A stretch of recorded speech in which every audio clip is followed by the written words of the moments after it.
안녕하십니까. 검찰 독재 정치탄압대책위원회 위원장 장경태 최고위원입니다. 지금까지 여러 조작 수사에 대한 의혹들을 저희가 낱낱이 또 하나하나 밝혀가고 있는데요. 또 오늘 그와 총망라한 기자회견을 준비했습니다. 기자회견에 앞서 참석자 소개해드리도록 하겠습니다. 검찰 독재 대책위원회 김지호 부위원장님 참석하셨습니다. 네, 그럼 바로 기자회견 시작하도록 하겠습니다. 검찰 독재 정치탄압대책위원회 기자회견문. 조작 수사의 핵심 축이 된 공무상 비밀 누설 범죄 반드시 책임을 물어야 합니다. 이재명 대표를 겨냥한 검찰 수사가 얼마나 무도하고 위법적이었는지 낱낱이 드러나고 있습니다. 이러한 조작 수사의 실체를 규명하는 과정에서 묵과할 수 없는 일이 바로 정치 검찰이 벌여온 무차별적인 공무상 비밀 누설 범죄입니다. 무죄 추정의 원칙에 위배되는 공무상 비밀 누설 범죄는 조작 수사의 중요한 한 축입니다.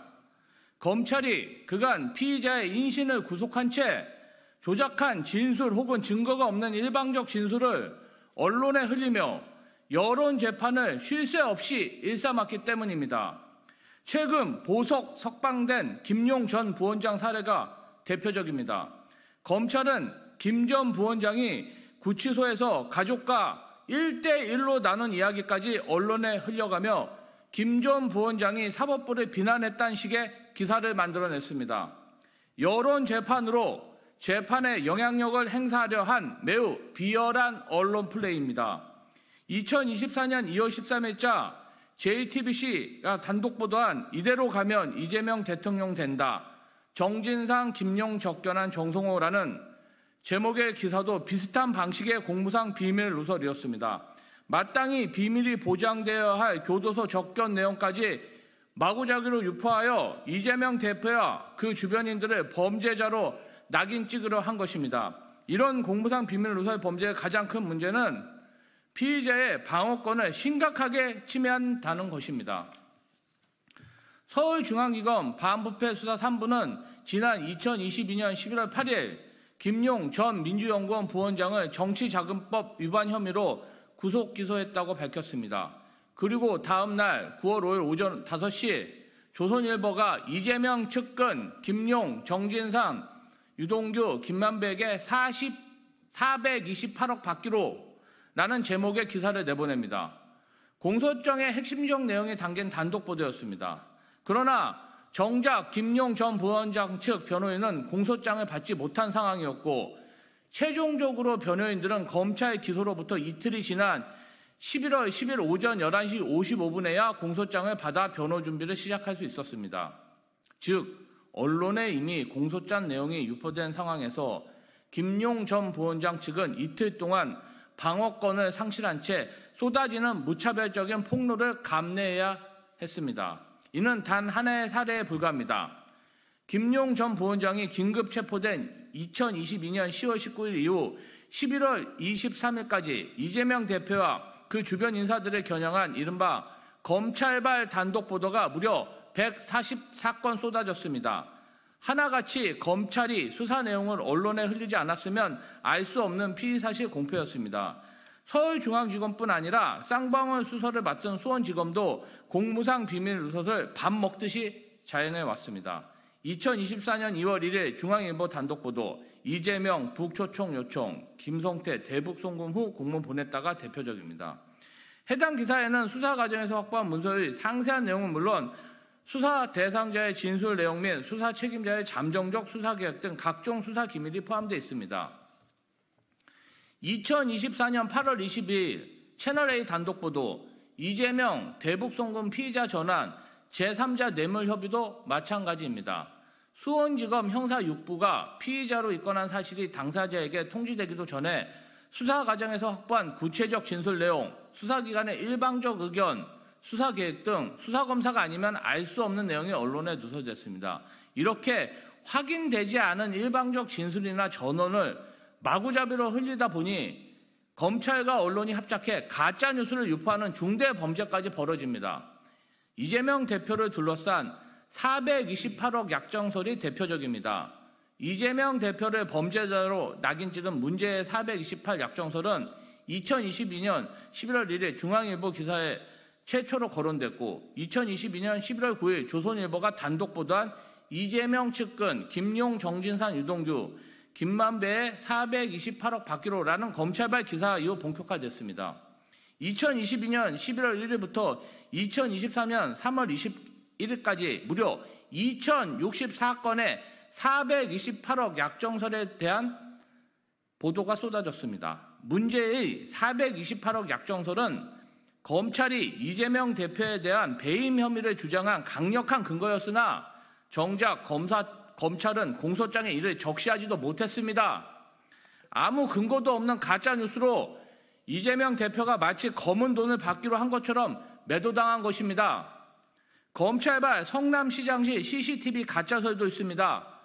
대장동 일당인 유동규가 정진상 전 시장에게 뇌물을 전달했다고 주장하고 정 전 시장 측이 CCTV 작동 중이었기에 뇌물 전달이 불가능했다고 반박하는 과정에서 등장한 가짜뉴스입니다. 2023년 4월 13일 조선일보는 성남시장 비서실 CCTV는 모형 복도 CCTV, 정진상 자리는 못 찍어 라는 제목의 단독 기사에서 성남시청 2층 시장실과 비서실에 설치된 CCTV가 촬영 기능이 없는 모형이라는 검찰의 일방적 주장을 전달했습니다. 이 과정에서 재판부에 제출한 비공개 대상인 소송 서류, 참고인의 검찰 진술 등 공무상 비밀이 있는 내용이 그대로 언론에 유포된 것으로 보입니다.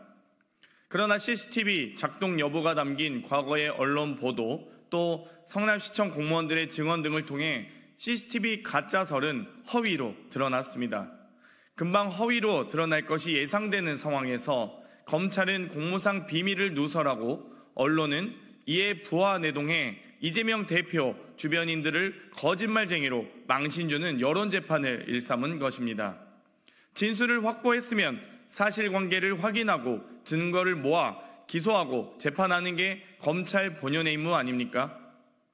검찰의 목적이 범죄 사건의 진실을 밝혀내는 것이라면 이런 식으로 기밀에 해당하는 수사 자료, 수사 계획까지 노출시킬 이유가 없습니다.